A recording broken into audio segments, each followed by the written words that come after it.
Okay, so thank you all for attending. It's nice to see so many of you. So today we have a very special speaker, Professor Rob Fender, who's joining us from the University of Oxford. So as is customary, give you a quick detail of his CV so you can see how career trajectories work.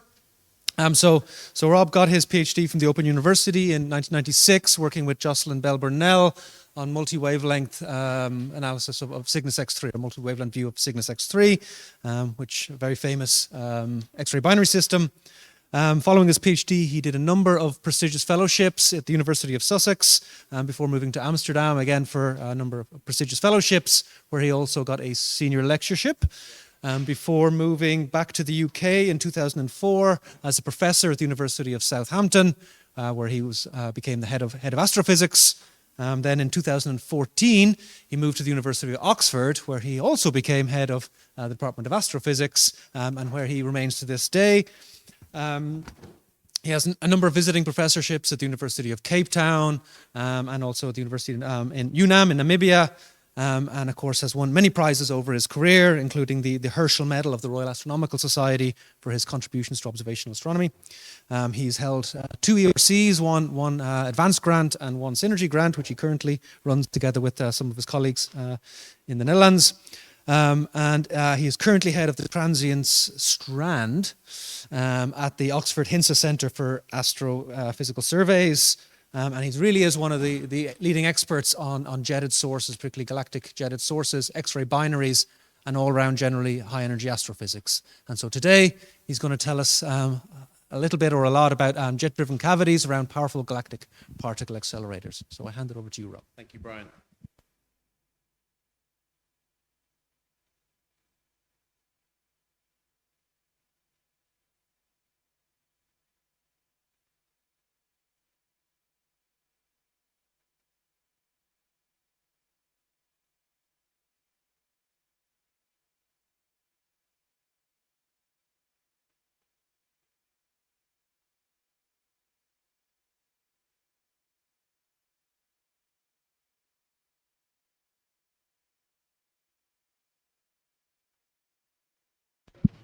That one is working. Yeah. Yeah. Right, hello, this is working, great, okay. Thanks. Oh, it's fine, I'll carry on like this. So thanks Brian for the introduction. I've been here for 2 days. I'm leaving tomorrow, but I'd like to thank Brian and everyone I've met in a very busy and very, very pleasant 2 days for the welcome and hosting here. I'd also like to thank, I'm an observer. I'm largely a radio astronomy observer. I work in large collaborations. So I'd like to thank several of those people for work which I'm going to show today in this talk. So these include a whole bunch of people here who are in the ThunderCAT and XCAT teams, which are the teams which use the MeerKAT radio telescope to study relativistic accretors, i.e. black holes and neutron stars within our galaxy, and also my recently acquired very high energy gamma ray tutors, which are Laura and Brian. So I've made the somewhat rash step of deciding to give a colloquium on a subject that I'm only really expert in half of.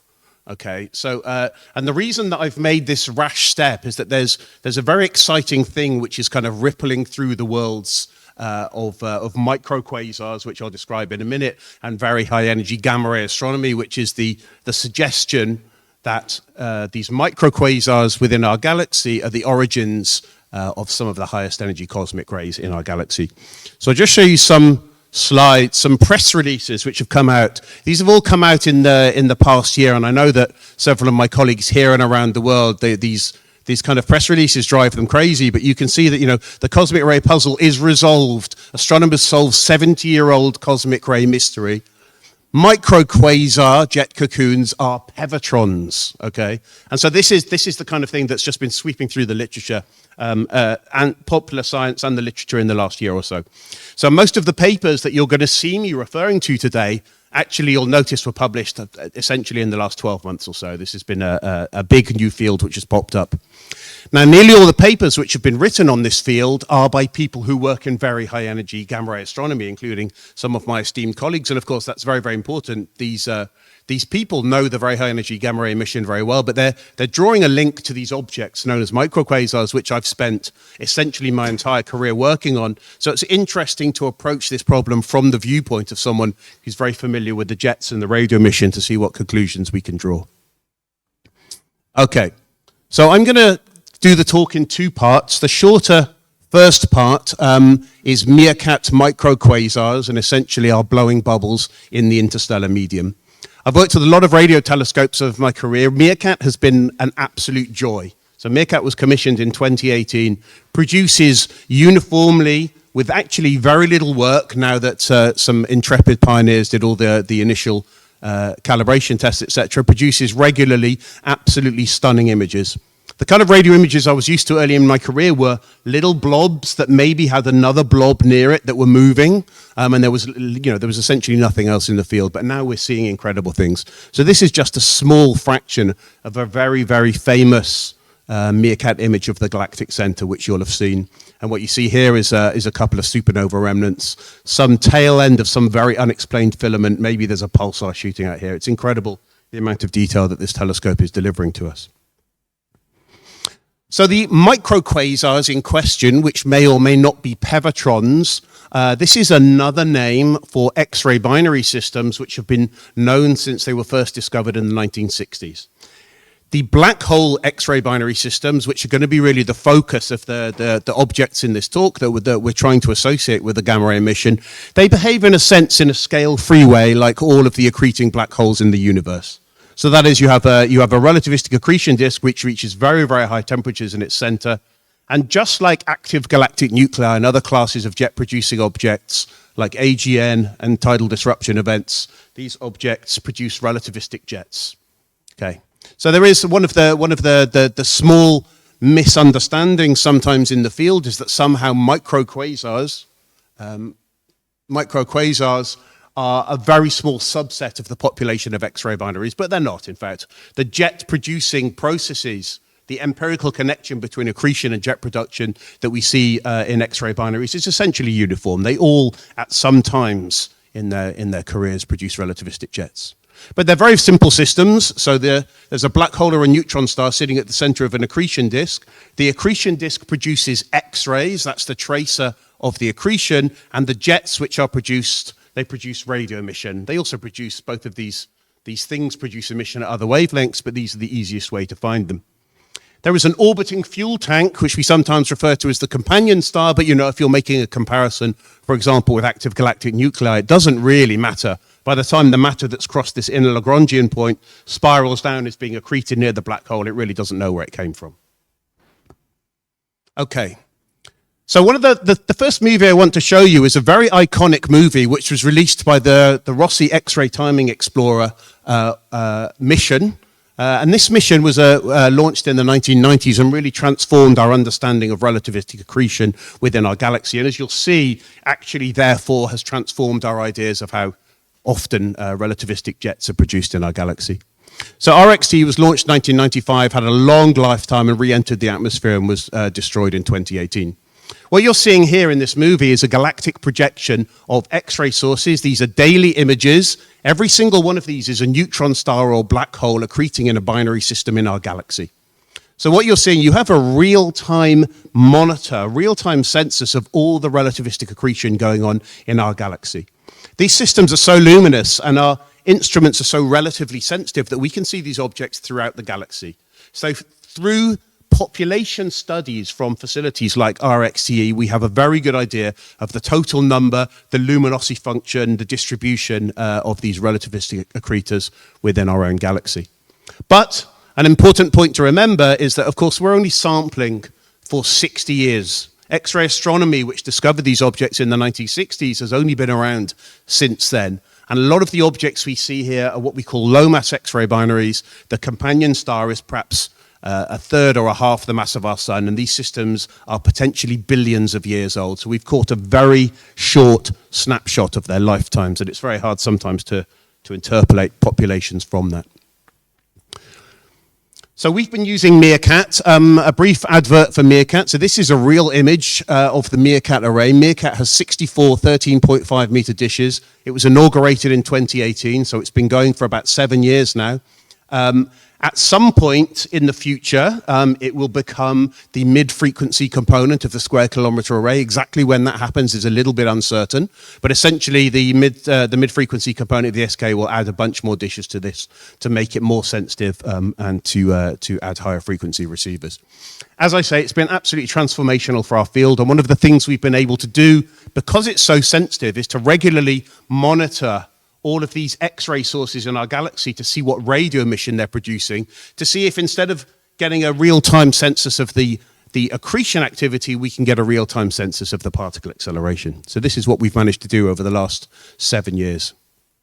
So I show you in this movie, up here, I'm just reminding you what the X-ray sky looks like, and in this movie, I'm showing you what we got from the first 5 years of radio monitoring with MeerKAT. So every time you see one of these sources, then that's a variable radio source. When they're blue, they're black holes.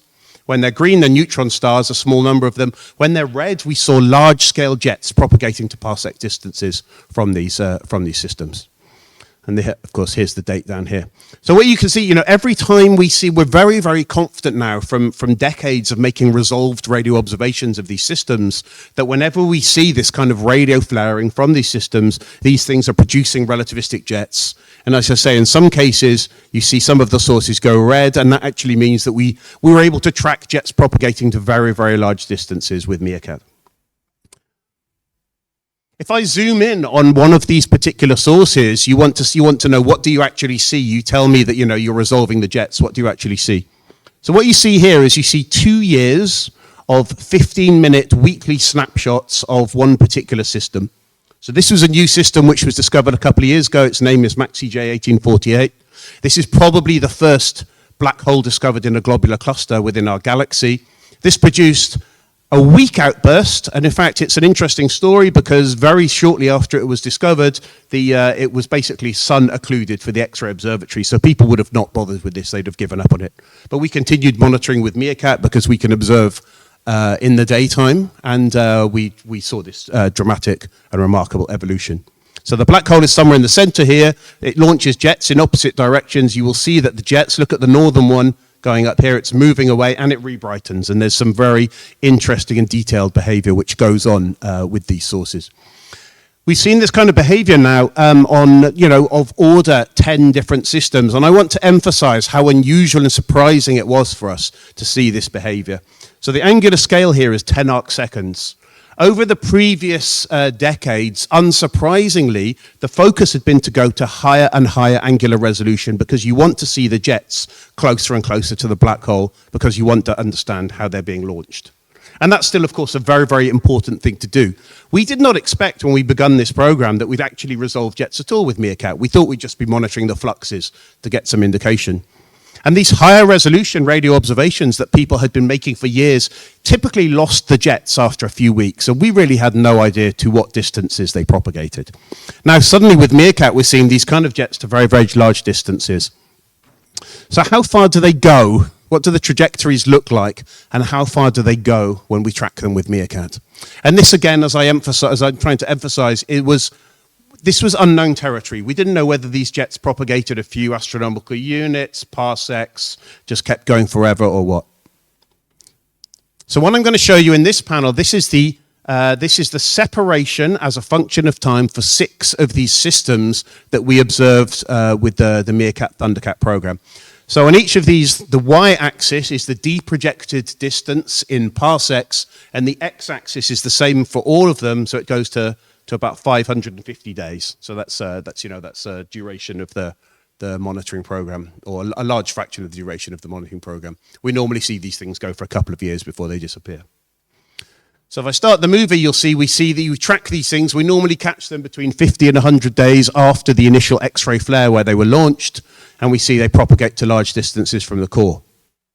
We see in some cases some unusual behaviors. For example, We know that the jets were launched here, and then suddenly it seems that they decelerated. There's some unusual behavior here. We don't think the jets necessarily accelerated again. That's hard to explain, but probably they were blending of components. But what I think you can see is that for some of these systems, this one and this one here, that they're clearly curving over. So this means they're decelerating and they're beginning to deposit their launch kinetic energy in the ISM on characteristic scales. This one is particularly interesting because it's actually reaching out to about 7 parsecs deprojected. And of course, the reason it could do this apparently in 500 days is small angle to the line of sight. So this was apparent superluminal motion in this system. One of the nice things about these is that these are the fastest moving objects ever observed in astronomy. So this, when we observed the motions from this in 2019, this was the fastest, this was the highest proper motion ever observed outside the solar system. We then broke that record again in 2021.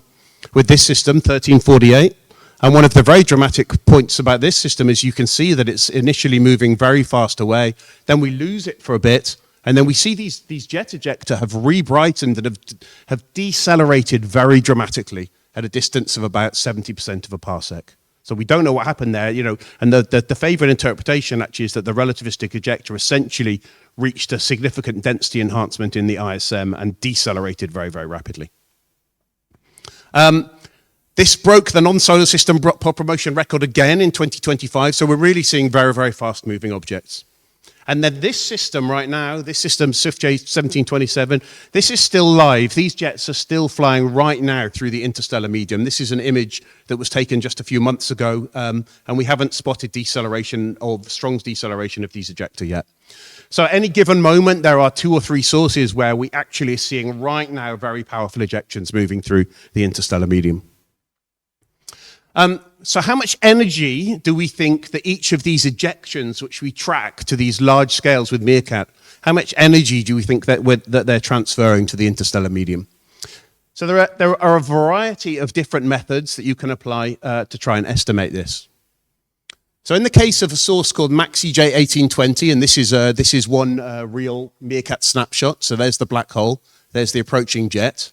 We were able to measure the size of the ejecta and the luminosity of it, and therefore you can calculate the synchrotron minimum energy. And so we just were able to do that calculation. We found the synchrotron minimum energy was about 10 to the 41 ergs. So of course this doesn't take into account any kinetic energy component. We're also able to do relativistic hydrodynamic numerical modeling, and I'll show you a movie from this later. This is done by Katie Savard in Oxford, who's a PhD student working with myself, James Matthews and Ian Hayward. And then she gets a considerably higher constraint on the energy in these ejecta. And then there's a number of analytical methods which have been applied variously by these authors. So Francesco Caritanuto and James Matthews have essentially applied GRB-like relativistic blast wave models to these ejecta. Alex Cooper here has done something similar, but instead of just trying to fit the deceleration curves, which the first 2 authors did, has also actually tried to mimic the flux evolution for these ejecta. So we're finding a range of energies for individual ejections of maybe between, well, realistically, probably around 10 to the 44 ergs or up. So that's a lot of energy in each of these injections that's being fired into the interstellar medium. What's more, all of these models, every single approach to modeling these ejecta require that they are propagating into low-density local environments, that the jets must be mass-loaded in order to propagate out to these parsec scales. So you need both a mass-loaded jet and a low-density environment. Otherwise, it's very hard for an ejection which was probably created just in a few hours to propagate out to parsec distances. You need this combination.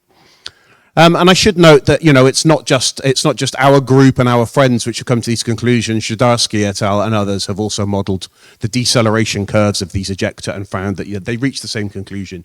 You need a low density environment and mass loading in the ejecta. And of course, the mass loading is essential for hadronic emission and possible cosmic ray production, which is one of the potentially exciting bits about the very high energy gamma ray detections. So I'm going to show you a movie that was made by Katie Savard using the Pluto relativistic hydrodynamic code. So the jet is propagating this way, or the ejection is propagating this way. The initial conditions for these ejecta were directly informed by observations. So we start actually at about 80 days after launch, at a time when we were able to measure both the size and internal energy of the ejecta. So these were the same conditions that we used to do the equipartition analysis I mentioned on the previous slide. And what you see here on these two panels is you see density and pressure. Here you see pseudo-emissivity, where we've assumed that the ejecta are optically thin and there's some scaling between the energy density and the synchrotron emissivity. This is the tracer. This tells you where the initially ejected material ends up, and this gives you the Lorentz factor of the ejected material. There's lots and lots of very nice things about these simulations. If you're interested, I recommend you go and look at Katie's paper, which is now published. She manages to reproduce the deceleration curve almost perfectly for these ejecta. But if I run the movie forward, there are lots of very nice things you see in it, but one of them is you see that this very large cavity is formed by these ejecta. So I just want to emphasize again, these simulations seem to reproduce the observations we see, and even though they're propagating into a low density environment, they inevitably seem to produce these large cocoons. And simple estimates is taking these cocoons, imagining their forward evolution means that they should last thousands of years and expand to about parsec scales. And this is produced by a single ejection. So this means that all of these low mass X-ray binaries over our galaxy, this is something I'll return to, but we think that there are 10 to 100,000 of these. They just need to produce one ejection, and they've created low density cavity around themselves that will persist for thousands of years. Okay, so an exercise which people have played in the past, including myself, and are still playing now, in the context of the cosmic ray production problem, is what is the integrated energy from all the jets in X-ray binaries? So I think the first attempt to do this was Heinz and Saunier of 2002, and they just imagined 7 discrete sources in our galaxy that had very, very powerful jets and got this energy range, 10 to 39 to 10 to the 40. Myself and some colleagues did a similar thing in 2005. In this case, we actually used the X-ray luminosity function and some way of convolving that with jet power. Alex Cooper did our analysis again, but better in 2020. And then there's this recent paper by Wang et al., which again considers a number of discrete, very, very high energy sources within our galaxy. And Brian is one of the authors on that. So we see a range of energies. I think that the estimate we have from MeerKAT observations over the last 5 to 7 years are probably the most reliable observations of the lower limit to the injected power from these jets based upon observed systems, not invoking some hidden or unobserved or obscured systems. And this is the number we get. So we get something like 1% to 5% of the cosmic ray luminosity. Lower limit is being injected by the jets from these X-ray binaries in our galaxy. What's more, we can be very confident now, which we couldn't previously, that these jets are mass loaded and are extending to parsec scales, both of which are relevant for the discussion in the context of the very high energy emission. So just a one-slide diversion, I would like to say, I'm not talking about this stuff, but there are lots and lots of other things that have come out of our population studies. We have so many of these relativistic jets now. So I'll just highlight 2 papers if you're interested in the concept that, there might be very, very fast jets in our galaxy, or perhaps they're connected to the properties of the black hole. Myself and Sarah Motta had a paper published earlier this year where we think there's strong evidence in these data to show that there's an alignment of the very most relativistic jets with the spin axis of the black hole that launches them. And Clara Lilia, who's doing a PhD with myself and James Matthews in Oxford, has shown that, doing a population study, it's actually entirely consistent that the jets from X-ray binaries or microquasars in our galaxy are just as relativistic as those we see from AGN, including blazars. And the trick here is something we've known for a long time, which is that even if your jet's moving, a Lorentz factor of 50, once you view it at 70 degrees off axis, it doesn't look that fast, and it's very, very hard to tell. So you can do population tests, and you can show that actually you can't discriminate between these. But I should get back to the main story, which is whether or not there is a connection between these objects and the very high energy gamma ray emission. So the second part of the talk then, is very high energy gamma ray emission. Is there any link to these radio observations? So the emission mechanism for the TeV photons, which are being detected by a number of ground-based Cherenkov facilities, is currently unclear. It has 2 candidate mechanisms. There is leptonic, which essentially means that you're seeing inverse Compton emission, or it is hadronic. So in the leptonic situation, then a photon, a low energy photon, interacts with a high energy electron and produces a gamma ray. The gamma ray is in purple, firing away at higher energy than it came in with. In the hadronic scenario, then a poor interstellar medium proton is drifting around a very high energy proton, which has been accelerated perhaps in these relativistic jets, interacts with it, produces a pion, and then the pion shortly afterwards decays into two gamma rays, which you can hardly see, but are again purple. So gamma rays are purple, right? And the thing that people have become very excited about is the possibility that what we're seeing with very high energy gamma ray emission from these systems is hadronic in origin. If this channel could be proven, it would establish that microquasars are a significant contributor to the post-Ni or very high energy or post-peta-electron volt cosmic ray spectrum, which has been a bit of a mystery for a long time now. And hence, we have all these press release kind of statements. And this channel, I should note, should also produce neutrinos. The quick answer, in case you're worrying and have not been, or wondering, have not been following the literature, is that at the moment, despite VHE detections of a number of these microquasar systems, it's not possible to tell whether or not it's leptonic or hadronic. But there's more we can do. The facility which has thrown the field into uproar and has made it very, very exciting is this facility LASO, the Large High Altitude Air Shower Observatory, which is on a plateau in western China. It has incredible, these are sensitivity curves at very high energies. It has incredible sensitivity at 100 TeV to 1 PeV, much higher than any of the pre-existing ground Cherenkov detectors. And what LASO has done is LASO has detected 5 of these X-ray binary, or if you like, microquasar systems at very, very high energies. And I think it's fair to say this was something of a surprise in the field. Hawk is also another water Cherenkov detector, has also been contributing to this transformation of the field.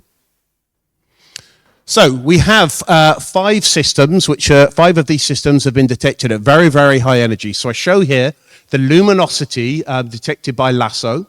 I'm using the non-standard units of Crab kiloparsec squared. So I just take their measurements, which are in Crab units, and I take the best estimates of the distance to these sources. The blue bars are clear detections at 100 TeV.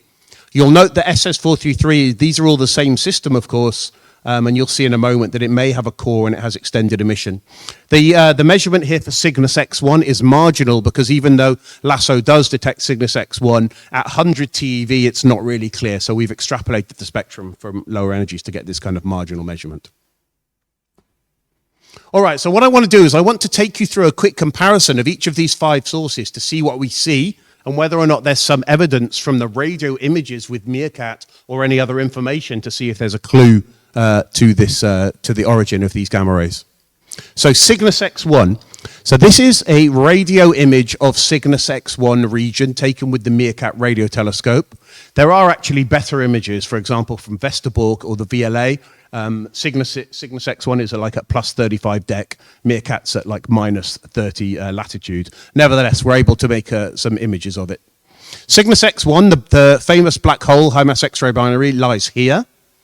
We know from multiple very high angular resolution VLBI observations that there is a core jet aligned like this. So that's essentially that axis.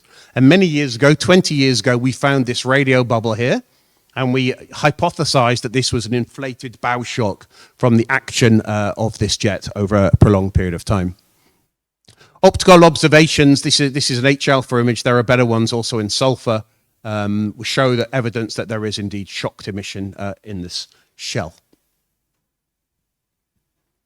The model that we use, just as an aside, the model that we use in order to try and, when we see bow shocks from these X-ray binaries, to try and estimate how much energy has gone into them, is a model that was originally developed by Kaiser and Alexander in the context of extragalactic jets, and then applied for the first time to these microquasars by Kaiser et al. 2004.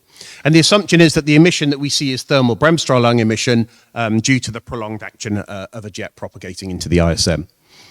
What this means is that when we see one of these bow shocks, we can, with a lot of uncertainty, we can estimate the total amount of energy that's gone into it and over what period of time that energy has been being injected. And it also means that in an extremely crude but not non-zero way, we can turn radio non-detections of extended structures into limits on the injected jet power. Right, okay, so back to Cygnus X1. So here are the radio contours, and I've zoomed out because the lasso pixels are absolutely enormous, as you're going to see in a moment.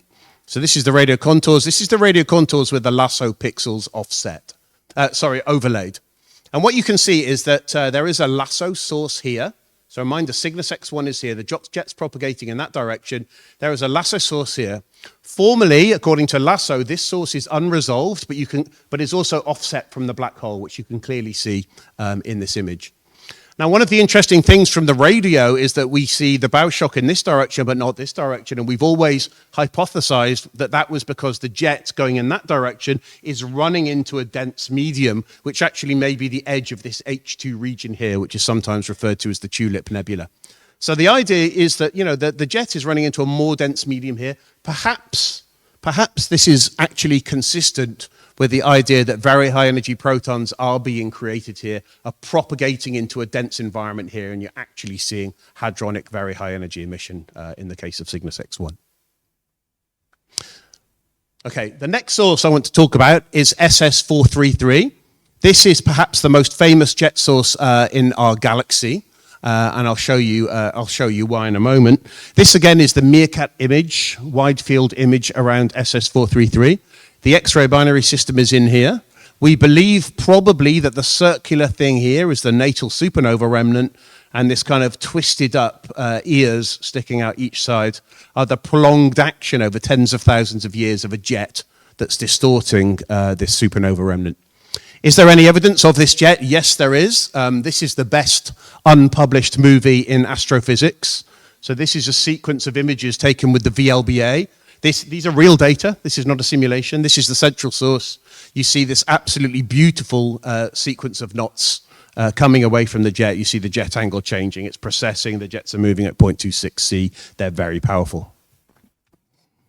Okay. So if I overlay the lasso pixels on top of the MeerKAT image, then you can see an extended gamma ray source, which is extended along the axis where we see the jets are propagating at radio wavelengths. If you do the same thing with the Hess pixels, which has a better angular resolution, it's a bit lower energy, then you see in much clearer, more beautiful detail the same effect. So we see that actually we know the jets are propagating along this axis, and we see clear structures, very high energy gamma ray structures that are aligned with the jet. So what this tells us is that whatever the physical mechanism, this very high energy emission is clearly associated with the propagation of these relativistic jets. A slight mystery is the fact that actually we don't see any strong radio emission at these locations. So we see radio emission close into the black hole or neutron star, whatever it is. The jets propagate outwards, and then we see their effect in very high energy gamma ray emission. GRS 1915. This source was the first source in our galaxy to show superluminal radio ejections. So this is the archetypal source where we know that you get highly relativistic ejecta. We know that there is a clear connection between changes in the properties of the accretion flow and these ejections. It really became a kind of, it's a cliche, but it became a kind of Rosetta Stone for our understanding of the connection between accretion and jet formation in these black hole binary systems. So this is the MeerKAT image of the field around GRS 1915. So unlike the previous two results, this is a new result which we just published this year. So this image is published in Motter et al. 2025. You can see the enormous amount of structures that we see in the radio band when we observe sources which are right in the galactic plane. There's an enormous amount of supernovae and other things around. I mean, this is a supernova remnant. This is probably an H2 region. It's not entirely clear. So this is the direction of the jets from GRS 1915, which, as I say, we know are very fast and very, very powerful. It was already suggested by Christian Kaiser 21 years ago that this little thing down here might actually be the site where the jets from this system are impacting something in the interstellar medium.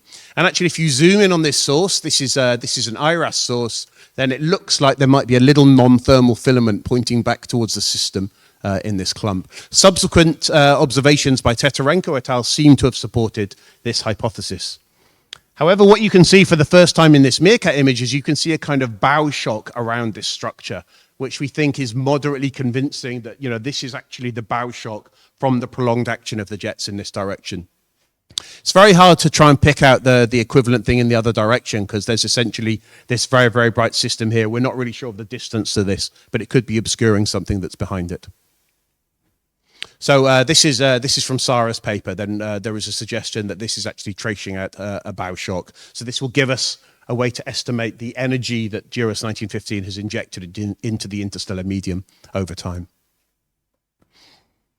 Okay, so if I zoom out on the radio image of GRS 1915, I'm going to overlay the LASSO image. And again, I had to zoom out because the LASSO high energy 100 TeV pixels are very, very large. This is the LASSO source, okay? So it's essentially, it's an unresolved source that is formally consistent with the position of the black hole.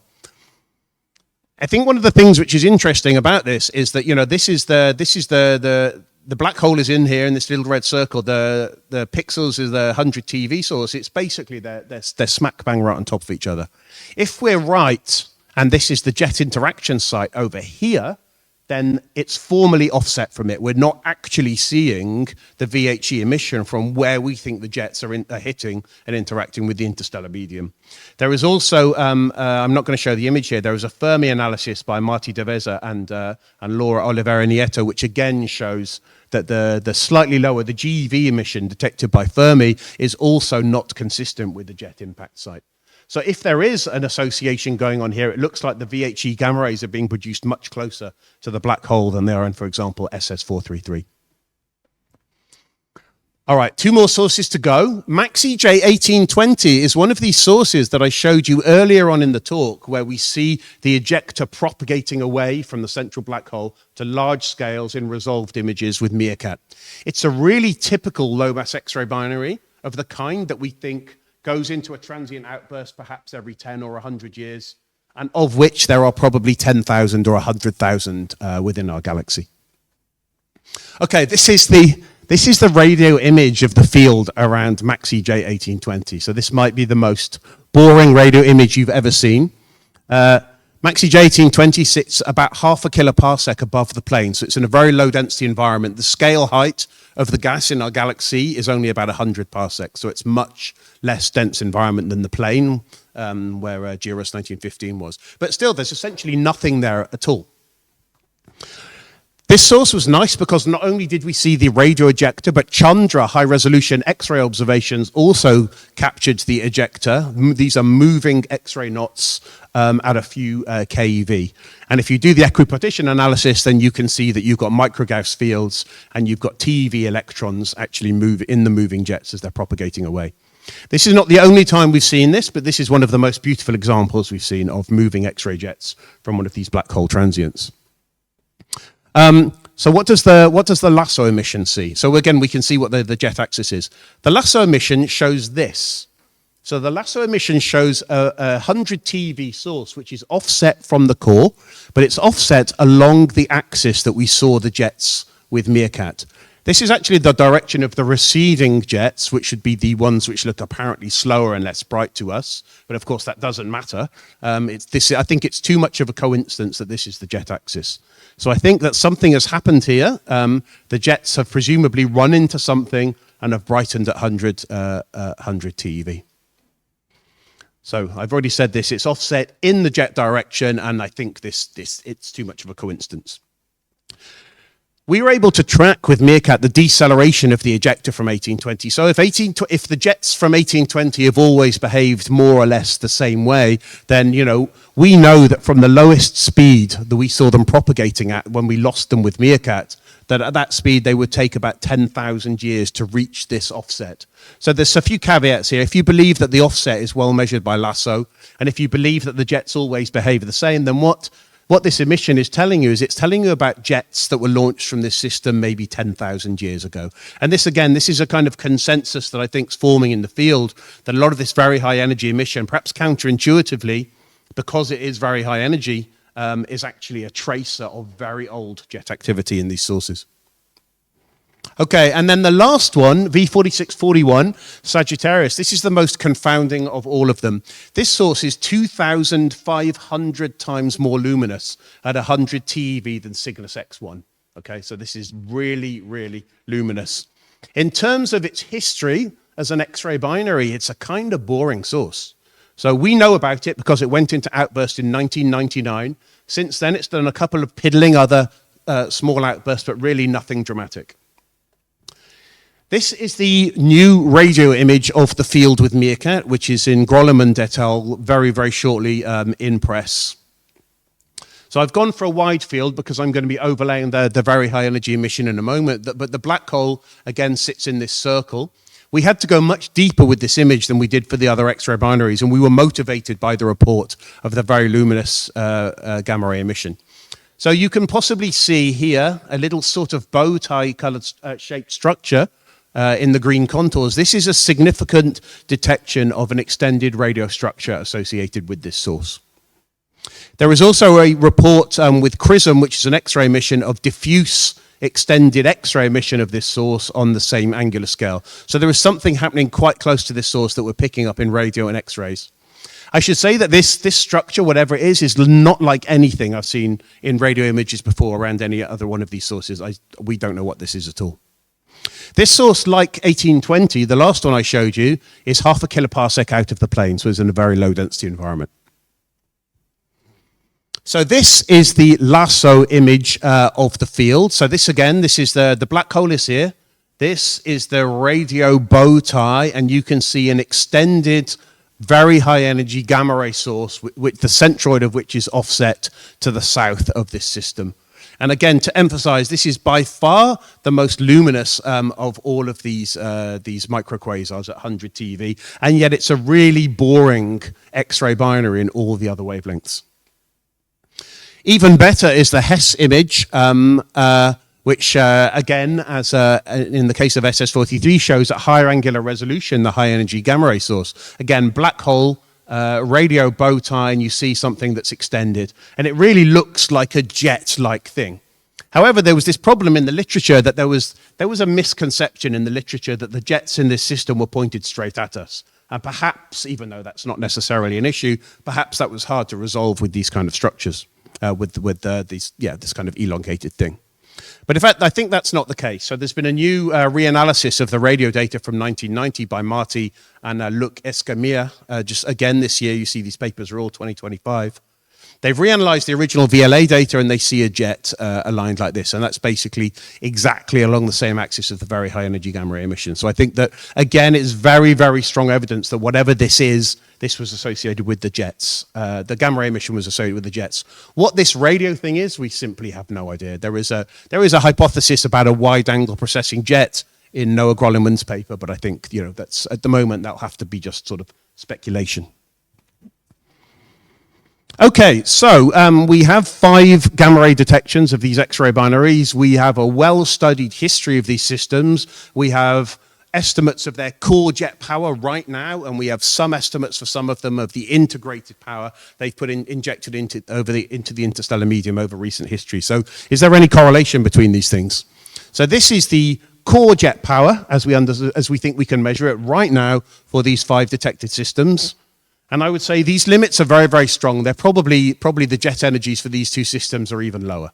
And that's because through a long history of observing these things, we know we see unresolved flat spectrum radio sources when the jet is on in these systems. And it's simply not on in these 2 systems. Okay? So the answer to this question is no. There is no correlation between the 100 TeV gamma ray power and the current jet activity in these systems. It is possible that if we were in a universe where there were no transient systems, then maybe you would see a correlation. So, if we didn't have these transients, we would see SIG-X1 has a lower power jet, is a lower power gamma ray source. These 2, possibly coincidentally, have about the same gamma ray luminosity and about the same jet power currently. They have very, very different jets. I want to emphasize this. These two are not twins of each other at all, but they seem to lie in the same place. So there's no correlation here. The VHE gamma ray emission is not telling you about the jets that are on right now in these systems. Okay, do the integrated jet power or the integrated energy injected as measured from radio images, do they correlate with the VHE emission? So this plot is somewhat different. So for the case of GRS 1915 and SS43, they sit in about the same region of space. I mean, the axis is different now, but they've shifted over here. They both have injected a lot of energy into the interstellar medium as evidenced by extended radio structures around them. MAXI J1820, as you know, this is the one source where we've seen no extended radio structure, so I can only place a very crude upper limit on the amount of energy it's deposited into the interstellar medium. And again, one of the problems here is it's in a very low density environment. Cygnus X1 is lower gamma ray luminosity and has put less jet power into the environment. The thing which is slightly better, if you're desperate to find the correlation, is that now V4641, there is an extended radio structure around it. We can estimate the amount of energy required to inflate that radio structure, whatever it is, from its enthalpy, and we get a reasonably large number. It's not quite as large as these two, but there is some extended radio structure around this system. So the answer to the question is still not really, but the situation is better. Of the LASSO has detected 5 microquasars. 4 of the 5 have an extended radio structure, suggesting a history of injecting energy into the interstellar medium. That's about half of all the microquasars out of the 100 or so we know that have extended emission. So there's a statistical correlation, caveat, a million selection effects here between extended radio emission and LASSO detection. But it's very hard to put strong limits on integrated jet power when we see no bow shocks. 1820, we're continuing to go deeper and deeper, and maybe soon with MeerKAT we will recover something which might help. So just a little note on the lifetimes. The lifetimes are very important for these systems because the VHE emission has been accumulated. We're now, as I've been discussing, and there's a lot of discussion in the literature, it's been accumulated over a considerable amount of time and is telling us about the integrated jet history of these systems. So just a few notes. What you see here is the X-ray binary, the estimated lifetime for these systems for the 5 sources that have been detected. Probably the youngest one is SS43 because we see it in its natal supernova remnant. Next youngest, possibly Cygnus X1, which is also a high-mass X-ray binary, but actually the V4641 is so unusual, we don't really know how old it is. This is it's extremely unusual to have one of these microquasar systems with a 3 solar mass companion. And actually, there's a lot of uncertainty on its age. These two, GRS 1915 and MAXI J1820, they have low mass companions, about half a solar mass, and we essentially can't place constraints on their ages. They could be at least 1 billion years old. There's some stuff in the literature suggesting that 1915 may actually be a relatively young low mass X-ray binary, but it's not super convincing, I think. So just some notes on these sources then. Well, first off, as I've already said, the green ones are active today, the red ones are not. SS43 essentially has been producing jets its entire life. It was born, the black hole on neutron star was born, started producing jets, and it's still doing it to this day. Cygnus X1 is probably a few tens or a few millions years old. It looks like the bow shock age from our model, again, caveat uncertainties, is less than 1 million years. So perhaps the jet just switched on, or perhaps it just started interacting with this high density environment around it. V4641, the one thing I can say is it's like nothing else. The radio structure doesn't look like anything else, and it's essentially the only X-ray binary you know with a 3 solar mass companion, so it's just extremely rare and it's hard to explain. GRS 1915, the bow shock age is inferred to be less than about 220 kiloyears, and yet it could be 1 billion years old. So I really don't know what's going on there. Even though it produces very powerful jets and has been doing so for decades now, it seems that in the past it wasn't producing these jets very often. And then MAXI J1820, all I'm going to say about this is that we see, this strong gamma ray source. It's 5 times more luminous with LASSO than Cygnus X1. And this is just a bog standard low mass X-ray binary that has transient ejections. There's probably, 10 to 100,000 of these objects in our galaxy. So I'll just finish by just reminding you when people are making models of, a small number of discrete sources in our galaxy, that we've really seen these things last between millions and billions of years old. We've only seen this tiny snapshot since Scorpius X1 was detected in 1964 or so. We've only seen this tiny snapshot of the high energy evolution of our galaxy. So this is the next billion years of our galaxy starting today, and this is what will happen. And so we have as our starting conditions, we have SS43, Cygnus X3, and Juris 1915, probably the most powerful sources in our galaxy right now. I haven't talked about this system, but I think soon you'll hear that it's also been detected by LASSO. These are high mass systems, so they're going to disappear pretty quickly. So this is the next billion years of evolution of our galaxy, and what you see that Cygnus X3 and SS43 are already gone. Juris 1915 should last for a long time, so it's still there. You know, we're now like 500 million years in the future. There may be times when there's lots and lots of high mass X-ray binaries. Eventually, even Juris 1915, the low mass X-ray binary will fade away and disappear, and that will be gone. And you know, when we're looking at the evolution of our galaxy and trying to understand what these numbers of these sources are, it's just really important to remember that we're seeing this tiny snapshot. So I'm going to finish here. These are my conclusions. They're very simple, I think. Microquasars deposit a large amount of energy in stellar medium in our galaxy. We're confident now that the jets are mass loaded and they deposit this energy on parsec scales. These are the same scales that we're seeing this very high energy gamma ray emission. These gamma ray detections, they're very exciting, but they don't yet show a smoking gun of hadronic pevotron emission. Although I do think, you know, they're all worth following up. There's a small number now. And perhaps Cygnus X1, the system there is giving some hints. There's probably a link between the integrated jet feedback and very high energy emission, but there's a lot of explained things too. So this is the radio astronomers' take on pevotrons solve 70-year-old cosmic ray problem. Thank you very much.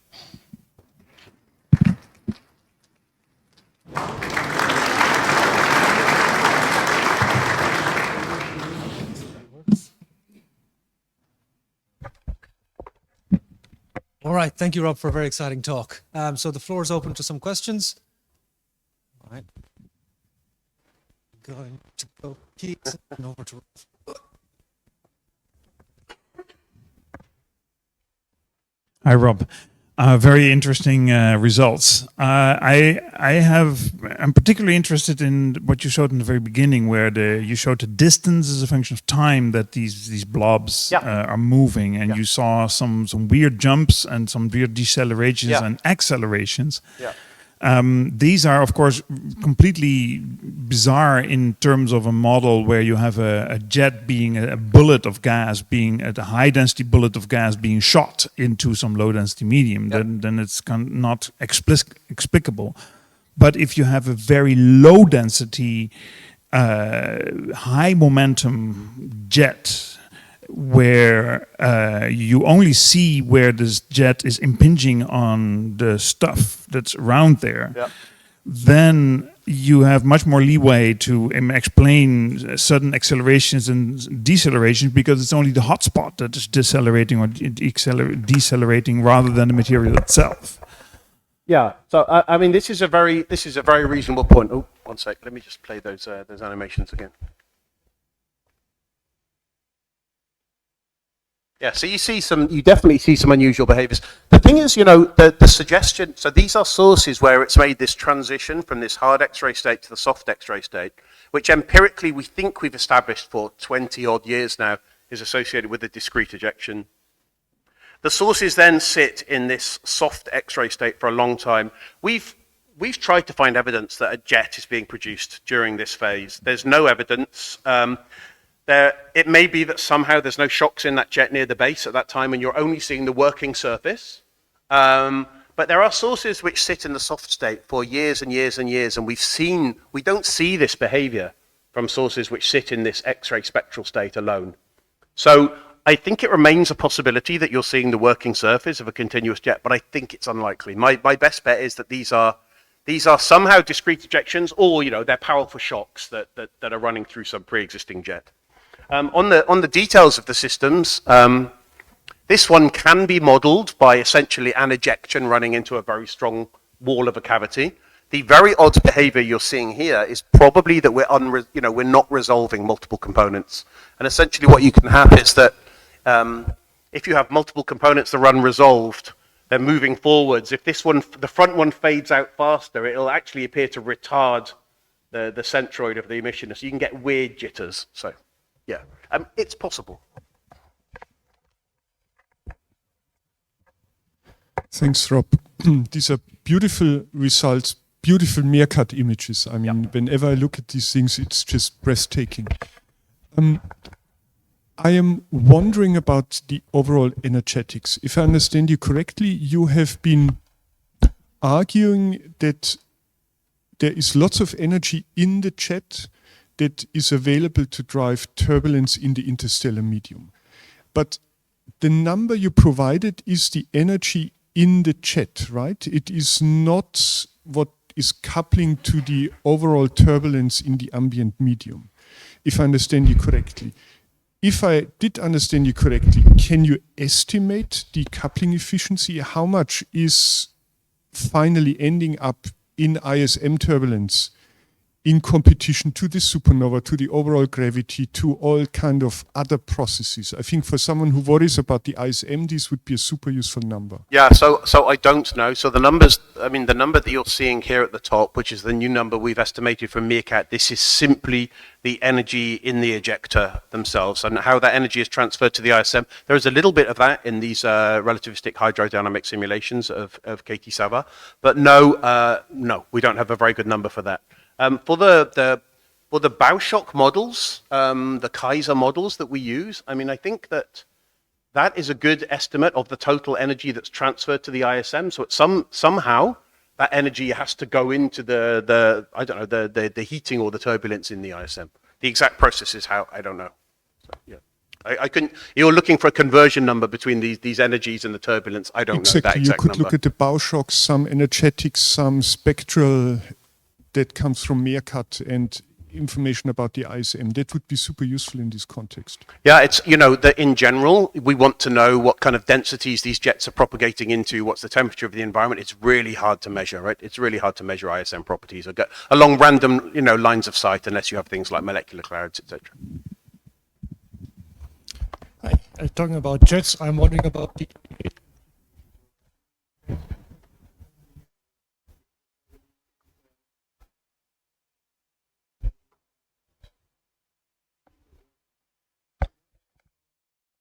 yes. So you're right. So when where have I got my slide on the energetics? Maybe back here. Yeah. So when we do the modeling, effectively, actually, what you get in these relativistic blast wave models is you get an effective energy, which is the energy divided by the opening angle, the solid angle of the jet, and then the ISM density.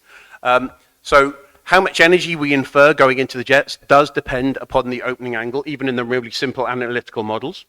You're asking me what can we measure? The measured angles that we see are very, very small. So in every single case, apart from jets which are precessing, but even then, the actual jets themselves, we see opening angles which seem to be less than 1 degree. Very, very small. I mean, there is, if I could just run the simulation again, if you look at this simulation, matter, you know, there are lots of interesting things happening. But if you look at the central part, which is, you know, our estimate of the synchrotron emissivity, if you see of this, if you took that image and put it down to like a 5 sigma detection, you only ever really see, or most of the time you only ever see the head. So even though the jet is in some sense, a Bauschock is spreading, you don't measure that. In our radio images, we only see something that makes it look like the jet is very, very collimated. But we don't see these jets really spreading. Thank you for the talk. Are these jets always bipolar? Because one of the videos you showed at the very beginning and then another picture you showed, both of them showed jets only in one direction. And that video later had bipolar jets, but at first you see only one blob. Yeah, so to the best of our knowledge, there's no good evidence that any of these jets are anything but symmetric and bipolar. So in a few cases, we have seen, we have well measured the fluxes and proper motions of jets on both the approaching and receding side, and they're entirely consistent with being perfectly symmetrical.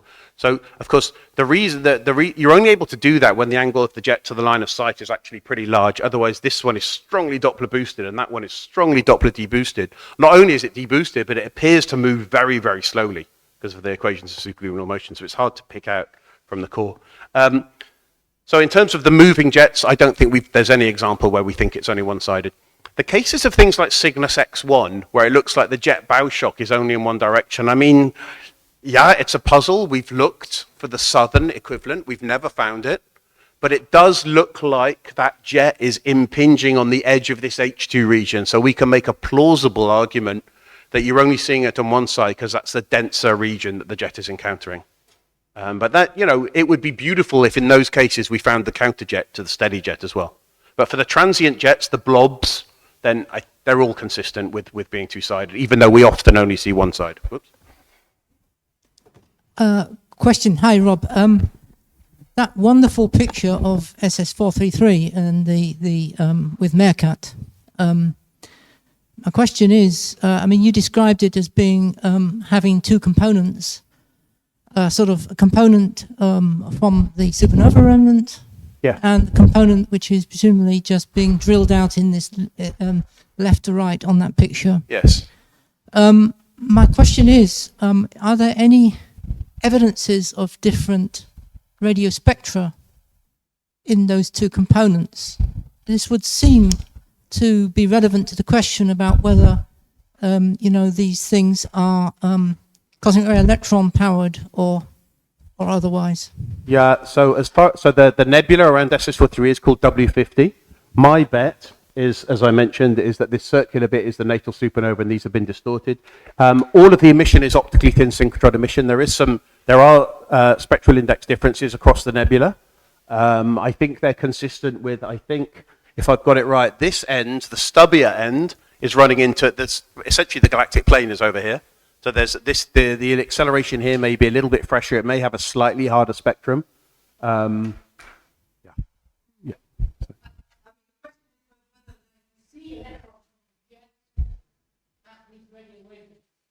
So, yeah, so as I show, you see the jet, right, on small scales in the radio, and to the best of my knowledge, the optically thin spectra we see for those in synchrotron are consistent with a P equals 2.2 spectrum, something like that. Spectral index minus 0.6, and that's probably the average across the nebula as well. But there is some spectral steepening and aging from place to place, but I think none of it's really super unusual. Okay, so I think we've hit the hour. So I'd like to thank Rob again for a very exciting talk and the audience for your interest. So just a quick announcement. So there is 1 or 2 places available still at dinner, which is at 7. Please come to me if you want to join. But before then, we're going to go to Uniplatz to the Christmas market, and you're welcome to join and ask some more casual questions to Rob about the work in general. So thank you all for attending. Thank you again, Rob. We'll see you all next week.